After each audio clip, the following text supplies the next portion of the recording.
Good morning, Barry Bryson, thanking you for joining me for another 5 good minutes with the Word. Today we're continuing our study of the Psalms of David, which have historical notes attached to them, by looking at Psalm 18. If you'd like to turn there in your Bibles, it has a quite long superscription.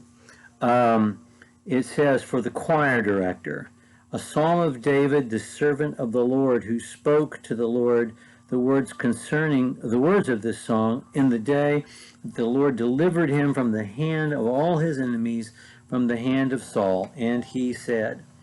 So, evidently this psalm was written about the deliverance of David. I don't believe this was written, we'll talk about this more tomorrow, upon the death of Saul, but during one of the times when he, had a narrow escape. And as you read 1 Samuel, David has many narrow escapes, not just from Saul, but from the Philistines and others. So I think it's at a time during that period, and David wrote it during the moment of his thanksgiving, but then put it together in a more formal form for the choir, arranged it for the choir, and it was used for worship whenever the tabernacle worship ensued after David was king.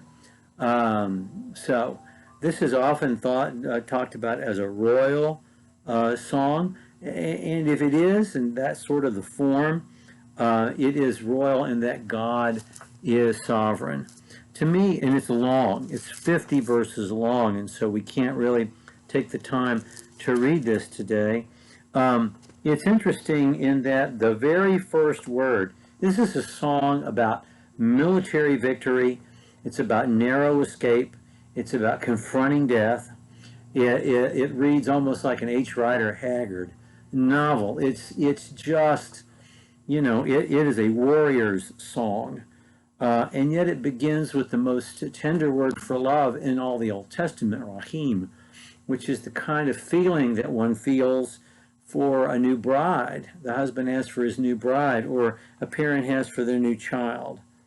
And this is the opening line, and this is just another instance of David's facility with language, the juxtaposition with that word rahim with the word for strength, and with the image of rock and fortress. It's just something David does. Nobody else writes like this. "I love you, Yahweh, my strength. Yahweh is my rock, my fortress, my deliverer, my God, my rock, in whom I take refuge, my shield and the horn of my salvation, my stronghold. I call upon Yahweh, who is worthy to be praised, and I am safe from my enemies." It really communicates the rest of what he's going to say in these first 3 verses, and I encourage you to read this. It's kind of the most masculine, the most muscular of the songs that David writes, it's an amazing piece of work. It reiterates some of the themes that we talked about yesterday, that David is innocent, that David has deserved the deliverance that God has given to him. But that's not to be self-righteous or to praise himself. That's to demonstrate God's justice and God's faithfulness. So there's that theme. There's the confidence in the moral justice of the universe, and that God will right the ship quickly. And this is David when he's a young man, when he is expecting justice. When he's an older man, he'll long for grace, and he will receive it. But now he's a young man, and grace hasn't entered into the picture yet.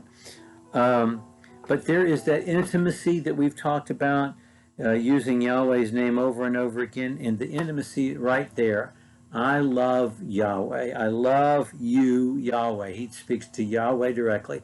The way a man loves his bride, the way a parent loves his child, that tender, I love you, that way. And he's not ashamed to say to God, I love you. How often in our songs and our prayers do we say to God, I love you. I love you deeply. But David is not ashamed to do that. Not vocally and not inside his own head when he says his prayers. And then there is the giving of God credit for everything that he's accomplished. He talks about, the fight that he's had to make. I pursued my enemies, verse 37. I overtook them, but the victory isn't his. It's not because of his force of arms or his superior military intellect, of which he had. It's because God has delivered him. It's an amazing song. I hope that you take the time to read all 50 verses. I've already taken nearly 6 minutes of your time, and I've only read 5 of them. But anyway, tomorrow we're going to look at the song that David wrote when he found out that Saul and Jonathan were dead. Also a warrior song, but a song of eulogy and of lament. It's a completely different feeling and vein from this song. Thank you for joining me today for 5 Good Minutes with the Word.